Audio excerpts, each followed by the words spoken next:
What is your definition of success right now? And I think that the answer to that is different for all of us. But for me, it is helping the right people. When I'm working with people that aren't the right fit, which when you're getting that ball rolling, sometimes you end up doing it. But for me now, it's working with the people that are the right fit, and that brings the energy. Success to me is helping the right people that need the help. Hi, Bobby. What's up, JC? Good, man. This is going to be fun. Kasey. Yeah. You totally ball of energy. I love you to death. Kasey's an interesting dude because looking at you gets me really, really excited because I get to see you. And then I see somebody like Ty, who's pretty new to our firm and in his early 20s, and seeing Ty being in where you are right now or even past you. Sure. Which is super, super Great. cool. So tell me a little bit about the day in life of Kasey Croysdale. Sure. That's a great question. Thanks, John. Especially at 24, I think if I haven't met everybody here, one of my goals usually at these, we did it last year and here, is to sort of spend some time with everybody. I like to get a feel for, where you're from, where you grow up type of thing. And for me, I appreciate you asking. I'll give you a quick background. I started more on the wholesaling side for an insurance company. And then I got my CFP, and I just never went to the retail side. But I was helping people, but through these intermediaries. And then all of a sudden decided, well, I'm going to go out with a firm and I'm going to help people directly. What year did you start? 2017. 2017. Right? Yeah. So, I was 35 years old. I had, some things built up, saved up, and it was just my calling. I think everybody here, whatever that step is for you, whether it's elementary school to middle school to high school to college, it's a building block. And so for me, I had to take all these different steps, start on the broker dealer side where I kind of knew you, then go to the insurance side, then go to the planning side, and then go to the RIA side. I had all these different steps I had to take. And it ultimately came back to, I got the back end of helping people by how do I figure out all their planning side, the investment side, the insurance, how it all fits, taxes. But I didn't have the marketing side, okay? That is a huge thing. And I told some people here, I almost think this is 99% marketing and 1% the other side. I view it the exact opposite. So Fair. There you go. And the beauty of that is I use the analogy about the horses, and one horse pulls 8,000 pounds and two pulls more than twice that, right?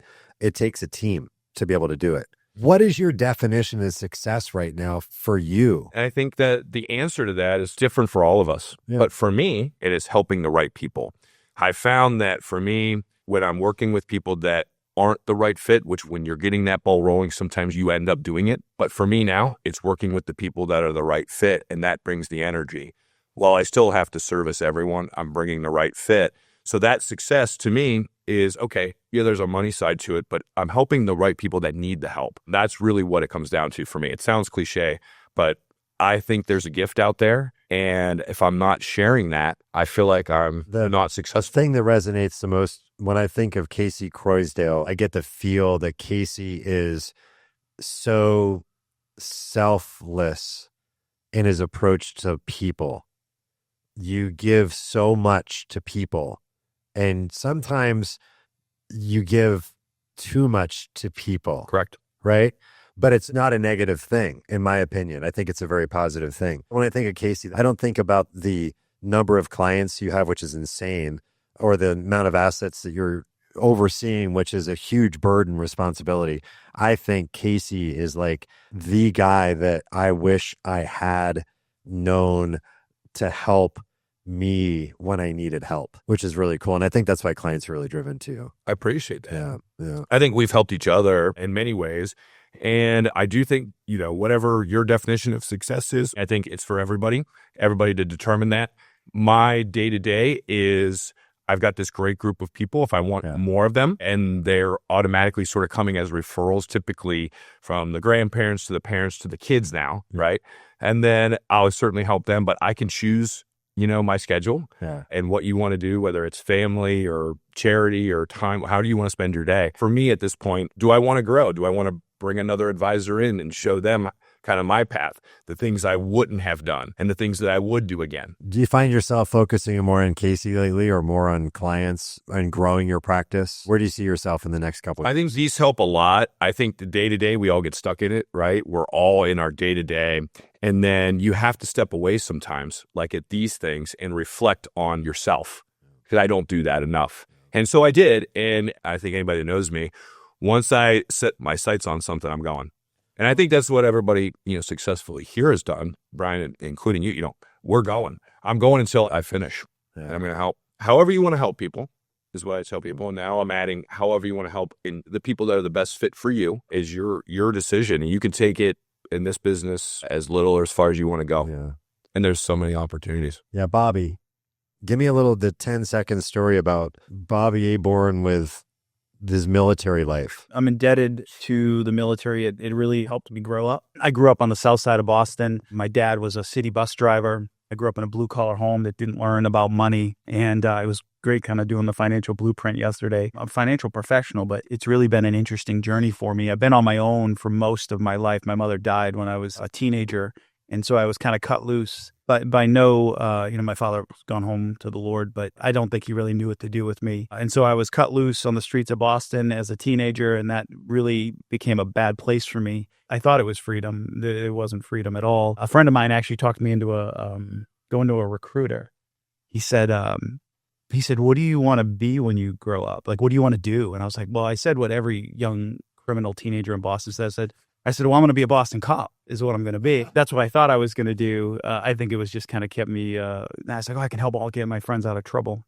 But I ended up getting talked into a recruiter, and I went into an Air Force recruiter in 1996 and told this guy, that's what I was going to be. So I can make you a cop in the military if you'd like. And I kind of had that different strokes moment where I was like, what you talking about, Willis? And he showed me a cool video, and the rest was history. It was the most impulsive thing I ever did in my life. I left with a t-shirt and a mug, and 9 years later, I left with a 3-star general putting a meritorious service medal on my chest when I was medically discharged from the military. And then I ultimately found my way to this world. So why in the hell did you decide to go from one battlefield to this one? This is seriously, roller coaster ride, battling with the industry, battling with markets, battling with sometimes horrible client conversations. What drew you to this? It wasn't a direct jump. When I left the military, I went back to college, got a degree, got a master's degree. In what? Well, I studied theology because my faith was really important to me. And then after that, I went on and got a master's degree in business because I didn't know anything about business. And in the pursuit of that, I really was introduced to the markets, and I was really intrigued by it. I kind of became a student of it. I'm a fact finder. And so my Colby Index is just give me as much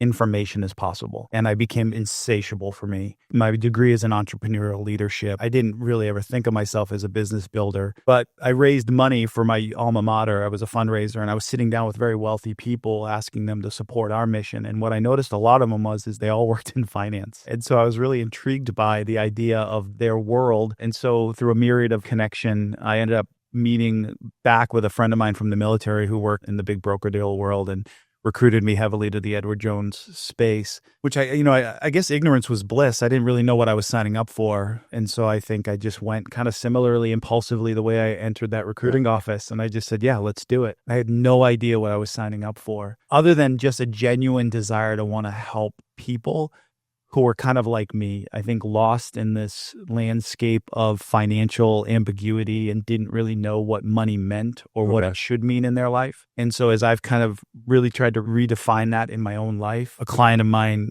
defines money as just a means to opportunity. And so it's not really anything. Money isn't anything, it's opportunity. And what opportunities people want to create for themselves, I get to share in that journey with. And so I've been doing it for 7 years now, and it feels like a calling. I'm never not in this role. I always give my clients my cell phone number, which is my work number. I just say, listen, I'm never not working for you. And it's been a real privilege. Service is really, my dad was a city bus driver. He drove the 32 from Forest Hills to Walcott Square. He left at 4:15 in the morning every day, and he had to hit every spot, and people were dependent upon him to get to work. And I think anything my father taught me, he didn't teach me about money. He didn't teach me about the stock market. He taught me really is be where people expect you to be when you need them. And they needed him at the corner of Rosendale Square at 7:15 in the morning. And for 25 years, Bob Aborn was there. And so that's what I want for my clients. I want to be that same person for them. Obviously you are. Yeah. So it's been a gift. What a great story.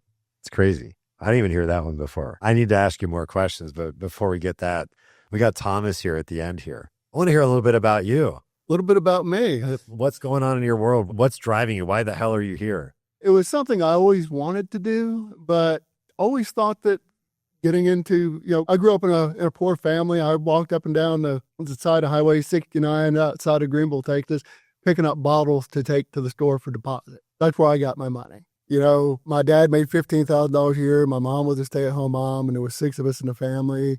My mom would say she wasn't hungry sometimes, and it wasn't because she wasn't hungry, because it wasn't food. So that's where I kind of came from. And, I saw the Edward Jones kids, their dads worked for Edward Jones. I always just thought, it's like I'm below them, and it's not within my reach. And as I grew up, I started out working in industrial engineering and felt guilty about putting people out of jobs. I was actually doing robotics fixturing, automated workstations, things like that, reducing the amount of workers needed to complete tasks.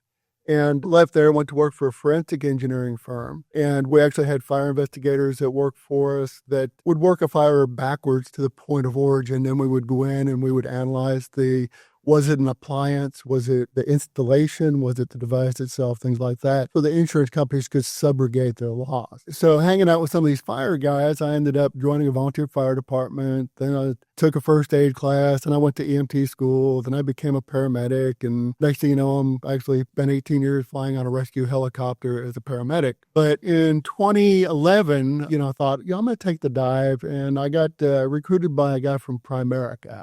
And it didn't take too long with that mentorship for me to think, I can't do this. I can't do this. So I put that on the back burner. Went to work for a robotics company out of Greenville. I was there till 2017 when my immediate supervisor was the vice president. We kept getting sideways. And so I left there, was recruited by Edward Jones, and went through a lot of the Edward Jones process. About that time, I spent a lot of time on the internet and looking at wealth management forums, things like this. This was about the time that the Department of Labor was trying to push fiduciary standards. And of course, everybody that wasn't with Edward Jones was blaming Edward Jones for the need for that, And I remember having to drive about an hour and a half for an interview with an Edward Jones vice president in East Texas. He was actually in Minneapolis, Texas.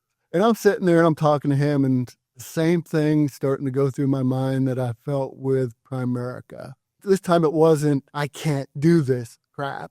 It was like, I can do this, but it's not going to be with you. So I actually got on Fiverr and had a resume crafted with the keywords to pick up, by the screening software and everything to kind of keep that resume towards the top. And I got a phone call from a vice president, what's now Blue Crest Financial in Dallas. And got recruited there, started getting licensed and everything. And, my biggest challenge that I've overcome is I'm a high masking autistic. That phone receiver weighs 1,200 pounds. Dialing was almost impossible. It just took one F you, don't call me back. And all of a sudden I'm like this with a phone. Small groups, one-on-one was really, really easy. So I ended up washing out there just due to lack of production, had to leave my book of business behind, started focusing more on insurance stuff. And, after 18 years of working on a helicopter, dealing with life and death stuff, things like that, you certainly have a certain amount of compassion. So I started doing a little bit in the Medicare space and that. And lo and behold, I'm scrolling through Facebook one day and I see this Portfolio Medic. And I click on it. So, and of course, this was like 23 months and 2 weeks after my U5 was filed. And of course, what happens at the 2-year mark? So next time I'm on the phone with John Conrath, and I'm like, I see a lot of potential here. This guy, he seems authentic. What he's telling me has really got me kind of pumped up. And I was really slow in taking off. I'm still not have a huge book. I mean, I probably bring in about $250,000 a month in new assets. Nothing huge, but, as I stand here now, I think I have 1.1 million in transfer. The marketing has been kind of difficult for me, just because I'm not a social person. I'm probably still a stranger to most of y'all just because I just don't, if you sit and talk to me, I'll engage in conversation, but I'm not a social bug. Obviously, you kind of nailed everything. It's fascinating just to see, this is awesome, just to be able to open up and hear your story. Yeah. So, like I said, it's been good for me. The performance. That always comes and goes though, right? Yeah. So it does. It waxes and wanes. But the thing is, I sat with some clients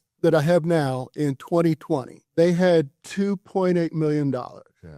and they wanted to stay with their guy. So basically, they became my clients because I got them a marketplace policy. Well, they came to me a year and a half ago. They had like 1.6 million left. And they're like, you know what? We're ready.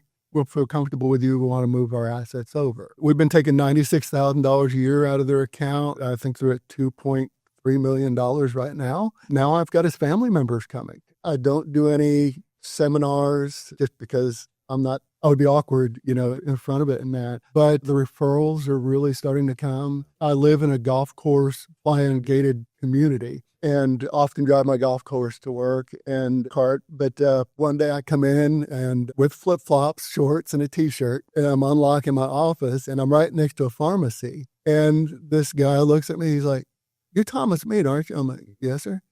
And he looks at me. He's like, and I was like, "Well," I said, I said, "Can't tell you, but my clients can."